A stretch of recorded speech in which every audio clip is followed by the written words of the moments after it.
So, we have more leaks and rumors of the Oneplus 5 3T. So if you want to know what's going on, let's get into this video.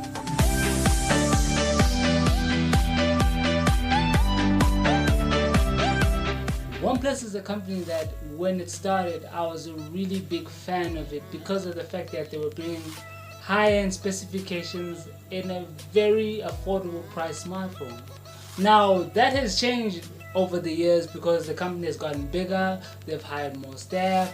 Now they're trying to break into that premium range, price range, but still keeping that somewhat affordability. And affordable smartphone, it depends on every person. Not everybody can afford a $500 smartphone. Not everybody can afford a $300 smartphone unless you're working or something like that. So it's up to you as a consumer to really, decide whether the Oneplus 5 has now gone into the premium range of pricing or is still at the budget pricing with that affordable specifications. And it's got the latest and greatest. It's even got more specifications than the premium smartphones we have today. So I feel like Oneplus has done a lot for the industry, and it has changed the game. It gave us 6 gigs of RAM when 6 gigs of RAM were non-existent at the time. So yeah, that's really much a quick roundup of the company OnePlus. Now just to get into the OnePlus 5T and the leaks and rumors and what we have found out.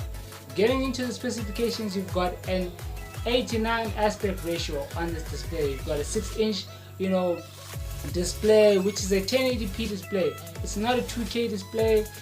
I don't know, maybe because the battery life is not gonna be able to handle it. A 1080p display is not a bad display. I feel like it still does get the job done in most cases, and a lot of people won't really mind that unless you want the latest and greatest, a 1440 OLED display. Those are few and far between, and if you do get them, they're really expensive. And companies like Samsung and LG are not really are not gonna reduce their prices anytime soon, and they make Samsung makes the best OLED technology I've seen by far. LG is trying, it has its problems here there, but Samsung is the best OLED company to date. And companies like Apple are jumping on the bandwagon. Companies like Google as well jumped on the bandwagon with their Pixels. So with one of them didn't have the Samsung one, so that's why they had problems with their actual displays, but that will be in a separate video. Now looking at more of the specifications, we either gonna get an OLED display or an LCD display. Now I'm not really sure which one is gonna be in the smartphone, but if they lean towards the OLED display, it's gonna be great. I think we want the latest and greatest. They need to really step it up a little bit. Even if they have to bump up the price a little bit more, because they've been incrementally bumping up the price every single year. A new smartphone comes out, so it's gonna be a given. Now looking at the processor, we got a Snapdragon 835 chipset.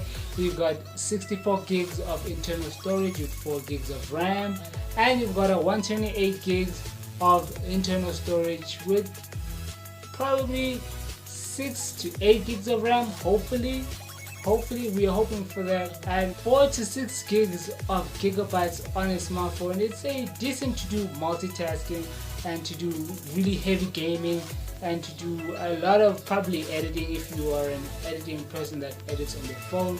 So 4 to 6 gigs will get the job done, and you won't have any problem. You'll go throughout the day and really you won't have any much of a problem. So now the most exciting about these leaks is that OnePlus is going to be doing dual cameras in the front and in the back, because rear facing dual tone cameras are a thing now, and it's not going to go away anytime soon. So we're going to be really excited to see what they actually do with this.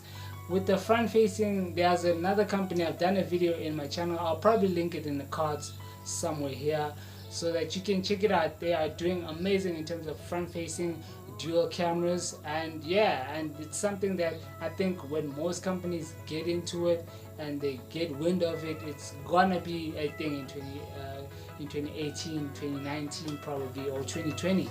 So that's my thoughts on the OnePlus 5T. Leave me a comment down below what you think. Is OnePlus going to do the smartphone? Are they not going to do the smartphone? Just leave your comments down below. And thank you guys for watching. This has been i7 Tech. Thank you guys for watching. Make sure to like, subscribe, and press that bell so you can stay notified of my videos. This is i7 Tech, and I'll see you guys in the next one.